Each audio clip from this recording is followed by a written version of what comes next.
के फ्यूचर की जीत है, ये इस देश के आम आदमी की जीत है। जिन लोगों ने इस देश में लोकतंत्र खत्म कर दिया था, लोकतंत्र में सवाल पूछने को गुनाह मान लिया था, आज उन लोगों से हमने अपना देश वापस ले लिया है। अभी सिर्फ शुरुआत हुई है, हम अपनी पूरी देश की शिक्षा व्यवस्था को बदलेंगे।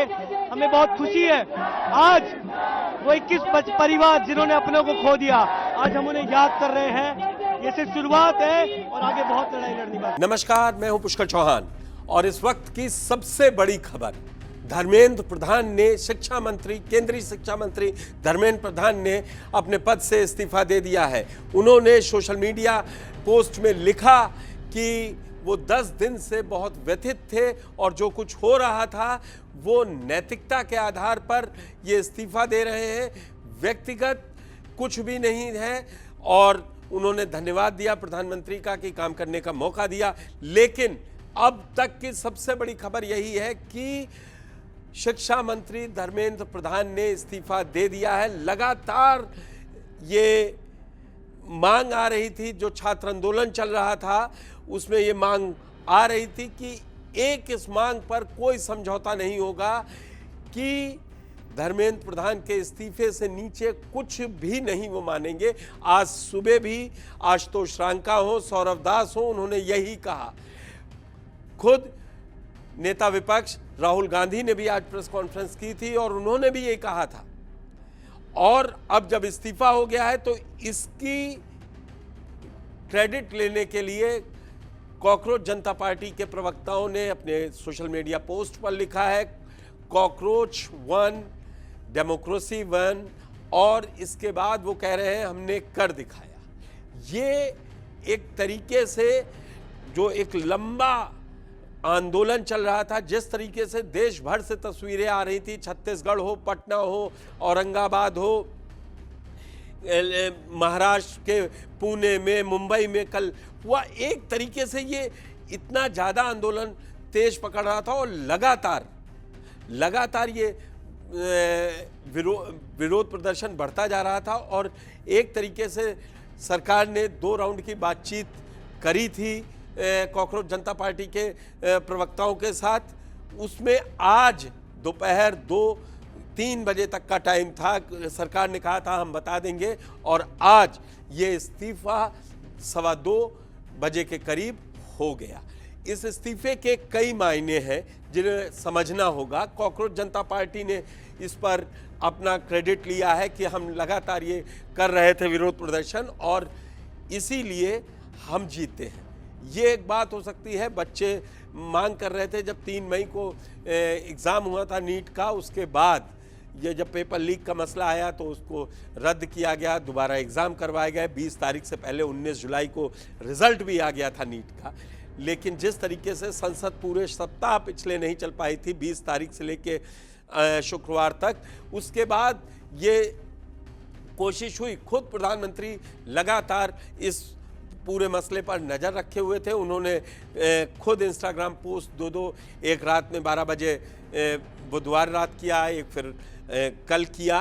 तो तब ये समझ में आने लगा था कि प्रधानमंत्री अब इस मुद्दे पर बिल्कुल स्ट्रिक्ट एक्शन ले लेंगे। और प्रधानमंत्री ने कहीं पे भी ये नहीं दिखाया कि वो छात्रों के साथ नहीं है। उनका ये मैसेज लगातार, देखिए, सबसे पहले कैबिनेट ने कल ये पास कर दिया कि फास्ट ट्रैक कोर्ट्स का गठन होगा। अब 27 जुलाई को जब सदन बैठेगी तब ये बिल लाया जाएगा। अब देखना है कि विपक्ष भी इसमें क्या क्या, क्योंकि ये तो तय हो गया कि धर्मेंद्र प्रधान का इस्तीफा मांग रहे थे शिक्षा मंत्री का, क्योंकि नीट पेपर लीक हुआ था। लगातार राहुल गांधी कह रहे थे कि 152 पेपर लीक हुए। अब सबकी जिम्मेदारी तय हो। जब सरकार संसद में चर्चा करने के लिए तैयार है तो आप सोमवार से संसद की चर्चा में भाग लेंगे अथवा पुनः चर्चा से भागेंगे। और हम छात्रों से भी यह अनुरोध करना चाहते हैं कि उन्हें ध्यान रखना चाहिए कि बहुत से अराजक, उपद्रवी तत्व उनके आंदोलन में घुसपैठ कर और बहुत से अवसरवादी सत्ता लोलुप दल उनके आंदोलन के कंधे पर चढ़कर अपनी अपनी स्वार्थ सिद्धि करना चाह रहे हैं। Emotional when I heard this news, because many times in these last 10 or 12 years I have thought to myself, when are our young people going to wake up? Look what is being done to our country. RSS is filling the entire educational system. Every post, every vice chancellor, the ideology of our forefathers has been broken down. Force is being used against young people, against anybody who raises their voice and protest. So today I'm a very happy person. Education Minister Dharmendra Pradhan's resignation is a huge step in rebuilding our education system. It's a symbolic step because he was a symbol, but it is still a big step. And I want to congratulate every single student, every single youngster who came out on the streets and fought for democracy, fought for the future of this country, and defended the Constitution. I'm proud of you. Well done.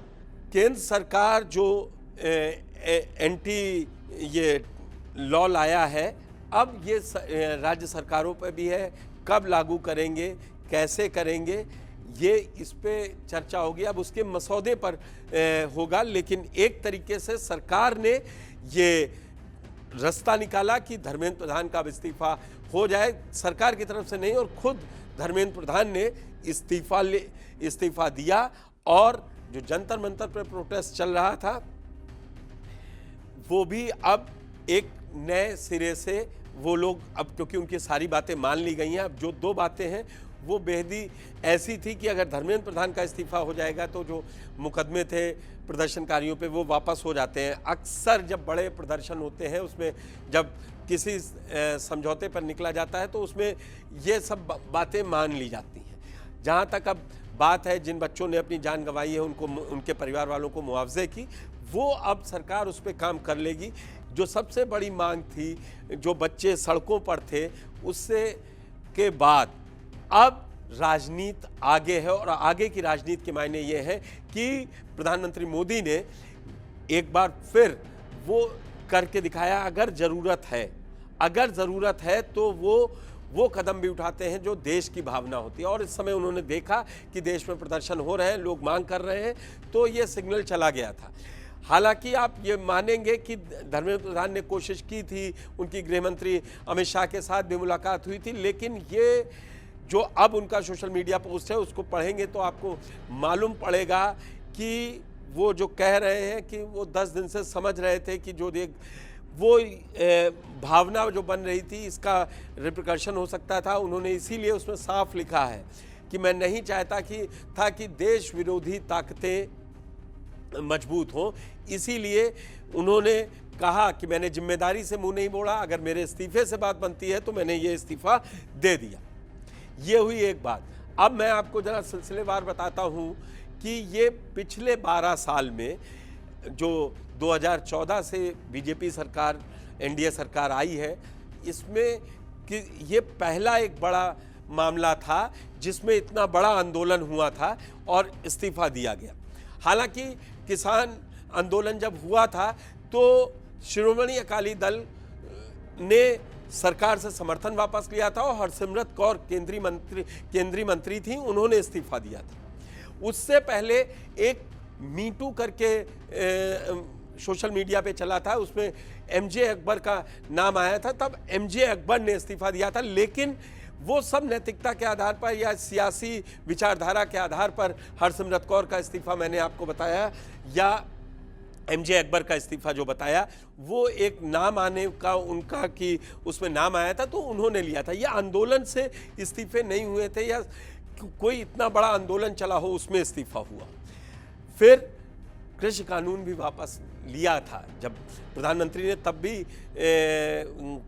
अपना बयान दिया था, बोले उनके लिए जन भावनाएं ऊपर हैं। और इस बार जिस तरीके से बच्चों का हित सर्वोपरि था और ये रखा। और मैं आपको आज ये भी बताऊं कि मोहन भागवत भी जो आरएसएस प्रमुख है वो भी एक कार्यक्रम में थे, तो उन्होंने भी कहा था ये जेनजी का ज़माना है, जेनजी से आपको बात करनी पड़ेगी, डिक्टेशन से काम नहीं चलेगा, डिस्कशन से काम बनेगा।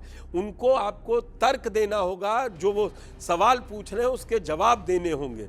एक तरह से सरकार पास ये इनपुट आने लगा था कि एक ये जनभावना बन चुकी है कि धर्मेंद्र प्रधान का इस्तीफा हो जाना चाहिए। हालांकि अब धर्मेंद्र प्रधान का इस्तीफा हो गया है।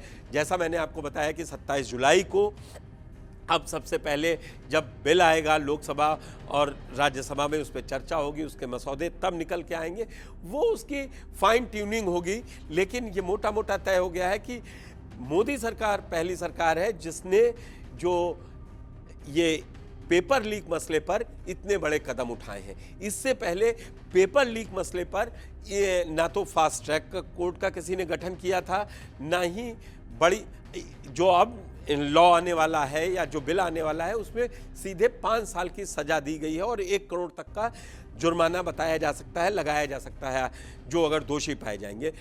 एक तरीके से सरकार ने इस आंदोलन, जो सड़कों पर बच्चे थे, उनकी बात मानी है और धर्मेंद्र प्रधान का इस्तीफा हो गया है।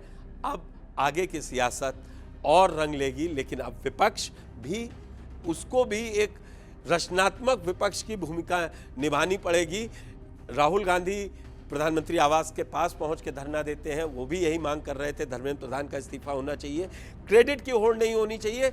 बच्चों के भविष्य के लिए क्या किया जा सकता है उस पर 27 जुलाई को जब बिल आएगा तब बात होनी चाहिए।